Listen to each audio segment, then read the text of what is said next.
మా ప్రభువైన యేసుక్రీస్తునామమున మీ అందరికీ నా శుభవందనాలండి. ఈరోజు దేవుని వాగ్దానము ద్వితీయోపదేశకాండము 7వ అధ్యాయము 15వ వచనము. యెహోవా నీ యొద్ద నుండి సర్వరోగం తొలగించి నీవిరిగిన ఐగుప్తులని కఠినమైన చేవ్యాధులన్నిటిని నీకు దూరపరిచి నిన్ను ద్వేషించి వారి మీదకి వాటిని పంపించును అనే వాగ్దానం వచ్చి పరిశుద్ధాత్మడు అందరూ తెలిసి ప్రార్థన చేసిన ఈ స్థుతులు చెల్లించి మళ్ళీ ప్రార్థన చేసి దేవుడు అన్నప్పుడు దేవుడి వాగ్దానం చేయించారన్నమాట. అన్నీ స్టేటస్ పెట్టాను చూడండి. ఇక్కడ మరి నేనైతే మరి బైబిల్ మరి పూర్తిగా రాశానండి. దేవుని కృప వల్ల 3 సంవత్సరాలు పెట్టిందన్నమాట. ఇంకా మనం స్తుతియోగం చేస్తున్నాం. ఇంకా ఉదయకాల సాయంత్రకాలం ప్రార్థన చేస్తాం. మరి అర్ధరాత్రి లేచి ప్రార్థన చేస్తున్నాం. మరి ప్రతిరోజు కూడా దేవుడు కొత్త వాగ్దానాలు ఇస్తే మనల్ని బలపరుస్తున్న దేవునికి కృతజ్ఞతలు చెల్లించుకుంటూ మరి ఇక్కడ ఏమంటున్నారంటే దేవుడు నీ దేవుడే నీ యెహోవా ప్రతిష్ఠిత జనం అంటున్నారు. నీ దేవుడే నీ యెహోవా భూమి మీద ఉన్న సమస్త జనుల కంటే నేను ఎక్కువగా ఎంచి నేను తనకు స్వకీయజనంగా ఏర్పరచుకున్నాను అంటున్నారు.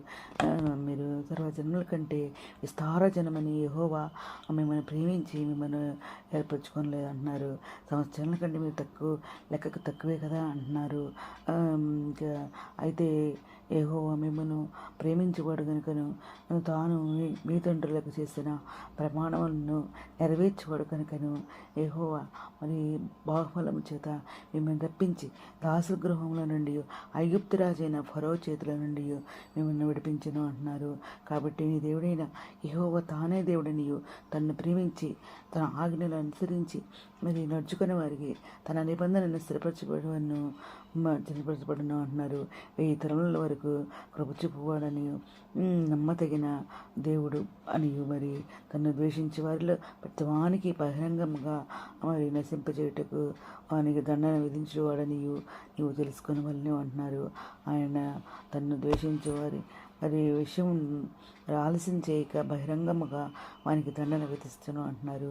కాబట్టి నేడు నీకు అగ్నిపించే ధర్మం అనగా విధులను కట్టడలను మరి మీరు అనుసరించి నడుచుకునే వాళ్ళని అంటున్నారు. మీరు ఈ విధులను విని వాటిని అనుసరించి నడుచుకునే ఎడల నీ దేవుడైన యెహోవా తాను నీ పితరులతో ప్రమాణం చేసిన నిబంధనను నెరవేర్చి నీకు కృప చూపును అంటున్నారు. ఆయన నిన్ను మరి ప్రేమించి ఆశీర్వదించి అభివృద్ధి చేసి నీకు ఇచ్చిందని నీ పితరులతో ప్రమాణం చేసిన దేశమును నీ గర్భఫలము నీ భూఫలమైన నీ సస్యమును నీ ద్రాక్షరసమును నీ నూనెను నీ పశువుల మందను నీ గొర్రెల మందలను మేకలను మందలను దీవించును అంటున్నారు. సమస్త జనుల కంటే ఎక్కువగా నీవు ఆస్వాదింపడతావు అంటున్నారు. నీరు మగవానికి కానీ ఆడదానికి కానీ గొడ్డుతనం ఉండదు అంటున్నారు. నీ పశువులైనా కూడా ఉండదు అంటున్నారు. యెహోవా నీ యొద్ద నుండి సర్వరోగం తొలగించి విరిగిన ఐగుప్తులని కఠినమైన క్షయవ్యాధులను నీకు దూరపరిచి నిన్ను ద్వేషించి వాటిని పంపిస్తానని ఇంతగా మాట్లాడారండి. భయపడద్దు అన్నారు. మోహనదేవి చాటు మనం నివాస స్థలంగా చేసుకున్నాం, విశ్రమిస్తున్నాం కాబట్టి ఆయన నివాస స్థలంగా చేసుకున్నాం కాబట్టి మన హృదయంలో ఆయన మనల్ని ఎన్నడూ ఎడబాడు అనమాట. మన దేవుడు జన్మకు అధిపతి యెహోవా మనకు తోడై ఉన్నాడనమాట. యాకోబు యొక్క దేవుడు మనకు ఆశ్రమై ఉన్నాడనమాట. తన సంవత్సరాలుగా నిన్ను ఇచ్చేస్తా అంటున్నారు. ఇంకా యెహోవా నీ యొద్ద నుండి సర్వలోకం తీసేస్తా అన్నారు. విశ్వాసం అయితే ప్రార్థన అడిగిన స్వస్థపరుస్తున్నారు. ప్రభు అతను లేపనంటున్నారు. అతను పాపం చేసిన అయితే పాప క్షమాపణ దొరుకుతుంది అంటున్నారు. నంతో అన్నారు. మరి దేవుని మహిమర్చి ఆయన వాగ్దానం చేసిన దాన్ని నెరవేర్చక సమర్థులని రూఢికి విశ్వసించి విశ్వాసం వల్ల మనము బలం పొందుకోవాలన్నమాట. రాబో కాలం మంది నీకు మేలు కలిగిద్దని నమ్మకి మాత్రం ఉంచుదామంటున్నారు. నీ పిల్లలు తిరిగి స్వదేశానికి వచ్చేదారు ఇదే యెహోవా అంటున్నారు అనమాట. నిత్యము నీ దర్శనం మరిచితో దాటిపై నీ జ్ఞాపం చేసుకున్నట్టు నువ్వు దాన్ని జ్ఞాపం చేసుకుంటావని దేవుడు మాట్లాడుతున్నాను అనమాట. ఈ వాగ్దానం అయితే మరి నిత్యము నీ దర్శనం మరిచి దాటిపై నీరు జ్ఞాపం చేసుకుంటా అని చెప్పేసి వాగ్దానాలు బెరలో ప్రార్థనలు మరి బైబిల్ తీసి వాగ్దానం ఇలా చూపించారంటే దేవుడు నాకు ఆ వాగ్దానం ఇచ్చారన్నమాట. మరి ఇంకా నేను సర్వరోగం తీసేస్తా అంటున్నారు. నీకు క్షయవ్యాధులు తిరిగిపోస్తా అంటున్నారు.